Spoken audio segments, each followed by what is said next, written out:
તો એના પાછળની એક નાનકડી વાત છે, વાર્તા નથી, હકીકત છે. એ કહી અને પછી આપણે કાર્યક્રમ શરૂ કરીએ. તો જે આપણો જેવી રીતે હિન્દુ ધર્મ છે એવી રીતે શીખ ધર્મ છે. તો શીખ ધર્મના 10મા ગુરુ ગોવિંદસિંહ, કોણ? ગોવિંદસિંહ. તો એમનો મુગલ સામ્રાજ્ય જ્યારે આપણા દેશની અંદર રાજ કરતું હતું ત્યારે મુગલ સામ્રાજ્ય એવું કીધું કે તમે તમારો ધર્મ છોડી દો, શીખ ધર્મ છોડી દો અને તમે મુગલ ધર્મ અપનાવી લો.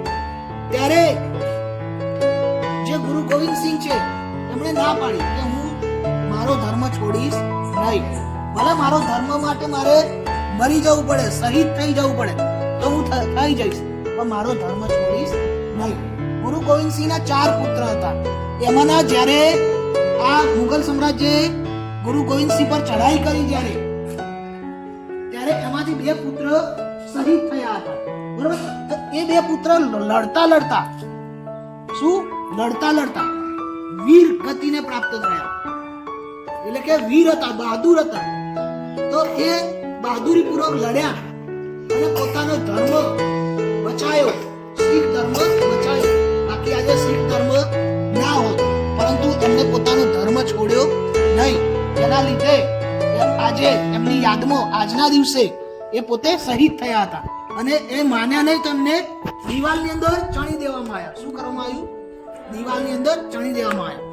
તેમ છતાં એ ઝૂક્યા નહીં. પેલા પિક્ચરમાં કહે છે ને, ઝૂકેગા નહીં સાલા. બરોબર? એવું ઝૂક્યા નહીં. બરોબર? આપણે દિવસ શું જવાનું તો ખાલી એમને યાદ કરવા પૂરતો જ ના, આપણે પણ એમના જેવા જે ગુરુ ગોવિંદસિંહના જે પુત્રો હતા, બરોબર, એમના જેવા જ આપણે પણ બહાદુર બનવાનું છે. કેવા બનવાનું છે? બહાદુર. એમની જેવી બહાદુરી બતાવવાની છે અને બહાદુર બનવાનું છે, વીર બનવાનું છે. કેવા બનવાનું છે? વીર. બરોબર?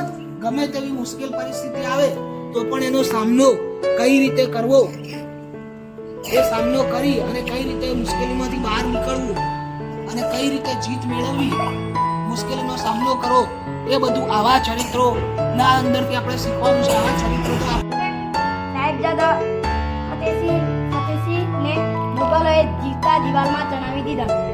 બંને હસતા હસતા મોત સ્વીકારી લીધી. પરંતુ મુગલોએ આગળ મસ્તક ન હતું.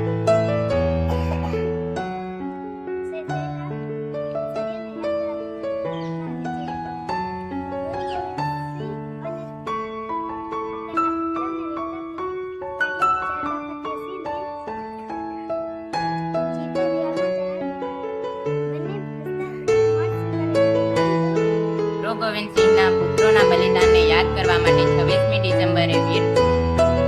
ડિસેમ્બરે વીર બાળ વીર દિવસ ઉજવવામાં આવે છે.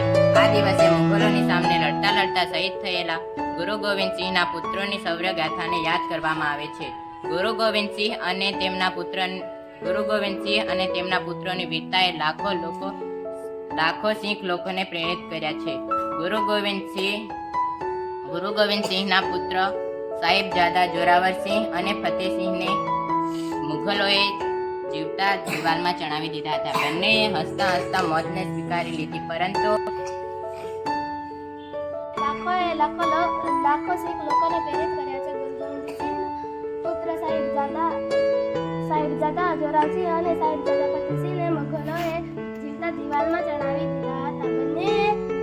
બંનેએ હસતા હસતા મોત સ્વીકારી લીધી.